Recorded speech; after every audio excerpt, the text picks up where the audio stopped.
British Muslims be allowed to fight in Syria, and with hundreds of Britons reportedly already fighting with Islamist groups there and in Iraq, what is the risk posed to the UK? Well, I'm joined now by Farooq Siddique, former senior government advisor on tackling radicalisation and extremism, and by Dr. Usama Hassan, a senior researcher in Islamic studies at the extremism think tank, the Quilliam Foundation. Very good morning to you both, gentlemen. If I could start with you, Dr. Siddique, do you think there is a justifiable cause here in Syria, that a case can be made for young British men going there to fight the Assad regime? Clearly, if somebody feels that, as we have, we've basically effectively abandoned the Syrian population, if people in this country, and there are young Muslims and across the country, regardless of what we say, regardless of how we condemn them, and we have been condemning them, we have been telling them to stop, imams, mosques across the country have been telling them not to go over, but yet they still feel that they have a duty or whatever it is that drives them to say, look, I want to go and help these people. My concern is there's two aspects to this. One is trying to stop them before they go over. But number two, once they're over there and we want to arrest them when they come back, well then I would say, let's do that for everyone that goes over to fight abroad, not just Muslims. Now we know British ex-servicemen, for example, come back and they join mercenary organizations like Blackwater, for example. There's no law stopping them. Nobody's questioning them or what they've done abroad. We know that there's at least 100 British citizens currently serving in the IDF. There's no, and currently right now, you're watching it on the headlines yourself, you're reporting it yourself, Israel is carrying out bombing, collectively punishing a civilian population, bombing the most densely populated area on earth, 160 times last night alone, as you just reported. Why are we not questioning the British citizens that are fighting in IDF and taking part in what is, according to the 4th Geneva Convention, a war crime, collective punishment? Okay. What I say is, look, if we should stop people from going over abroad to fight, but let's make that not just for Muslims. Let's put that across the board. Well, I want this to be a debate. Well, you made some very interesting points there. Let's start with the last one there with Dr. Hassan. Then, if you make it illegal or punish Britons that go to fight overseas for whoever it is, you've got to apply it to everyone, as Farooq Siddique is saying there, including British members of the Israeli Defence Force. The law must apply to everybody, that's absolutely right. But unfortunately, Mr. Siddique is confusing something here. There are actually hundreds of British people who join up to the Pakistani armed forces, for example.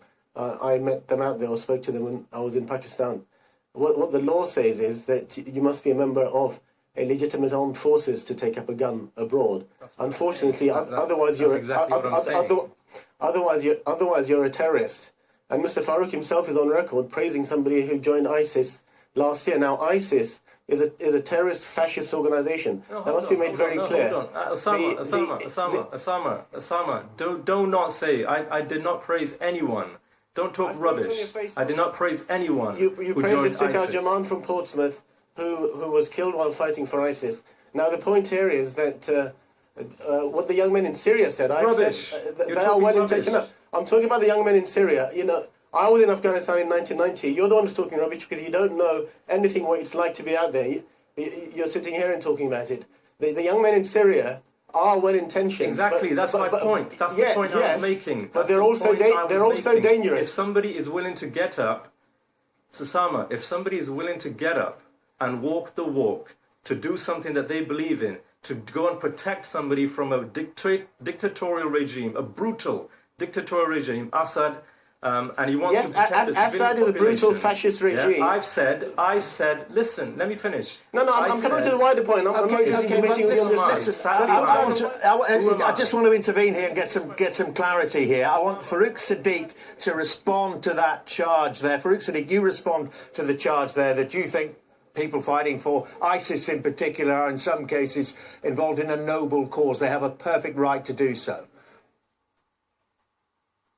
Thank you, Dermot. I did not say that. I said people who want to go over to Syria, and these are my exact words. And Osama, I know you leaked it to the Guardian newspaper and quoted my comments completely out of context. But listen, let me tell you what I said. This is what I actually said, and this is the bit you didn't include and didn't release. Okay, what I actually said is, if somebody in this country if somebody in this country wants to get up and stand up and say, I want to protect somebody who is being oppressed, yeah, somebody who is being oppressed unjustly, and I want to go and defend them, that's a good thing. There's nothing wrong with that. But if that same person, and that is a good thing. If that same person then goes out and under this idea of I'm going to be a martyr and all this, and I'm doing this for Islam, if that person then goes out and commits acts of oppression themselves, rape, crime, etc., etc., etc., then that's not jihad. All right, now you've had your say. Time is not unlimited. Right, we've got to hear from Dr. Hassan. So, Dr. Hassan, it is British government policy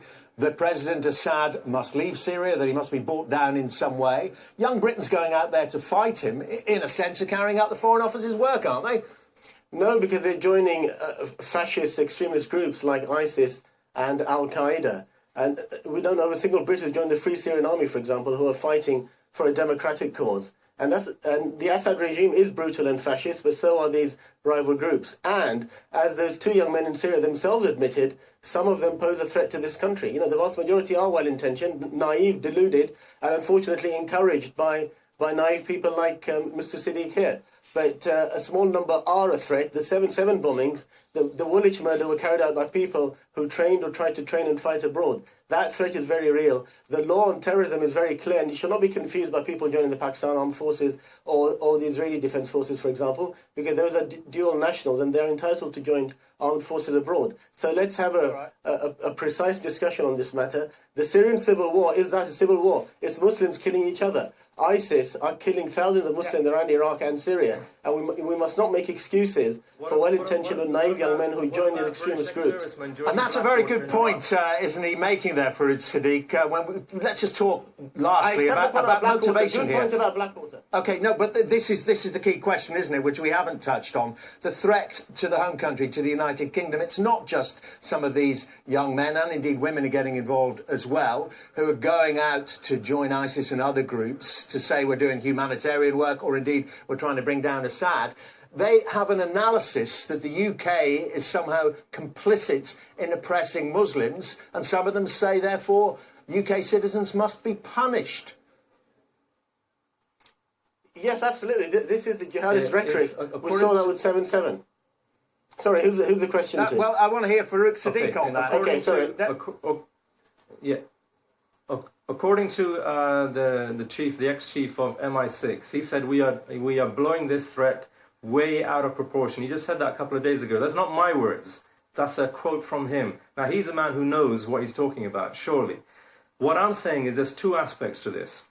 We either condemn, stigmatize, criminalize the Muslim community as we have been doing, and the Muslim community is stigmatized across the board, or we accept that without the Muslim community we can't do nothing. The two boys that just got arrested the other day, coming back, our security services didn't have a clue about these guys. They only came to light because the Muslim community reported them. Now we have to keep the Muslim community on side. If we continue to stigmatize, criminalize these young people, we are going to lose their support. All right. And let me make this clear to Osama, who's... Can I just make one point? All right, very quickly.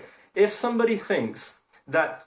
Very quickly, if somebody thinks that somebody feels like, you know, I know, let me see, I feel like 72 virgins today, what should I do? I know, I can go to Iraq and blow myself up, and that's the way to do it. Right. If somebody, people like Osama, think, if people like, Osama, let me finish. No, listen, you can't go on forever, Farooq Siddique. Dr. Hassan, your turn. Yeah, one thing, I absolutely agree with that. We have to have the Muslim community on board. We have increasingly getting the mums going to the police, for example, British Muslim joining the armed forces. Unfortunately, there are many reactionary voices in the Muslim community who say, don't join the armed forces, don't work with the authorities, this is a war against Islam, it's not a war on terror. There are reactionary voices like that, including, unfortunately, Mr. Siddique, who opposed our legitimate balanced work. And that's what we have to continue with, to have a proper national debate about this and move on from immature reactionary arguments, which are actually trying to support a secret Islamist agenda of the caliphate. You're totally out of touch. Okay, listen, gentlemen, I'm drawing a line under this now. The debate is well and truly underway. Farooq Siddique, Usama Hassan, thank you both very much indeed. And this is Sky News. Coming up, all the business news from the city and also what the head of the education watchdog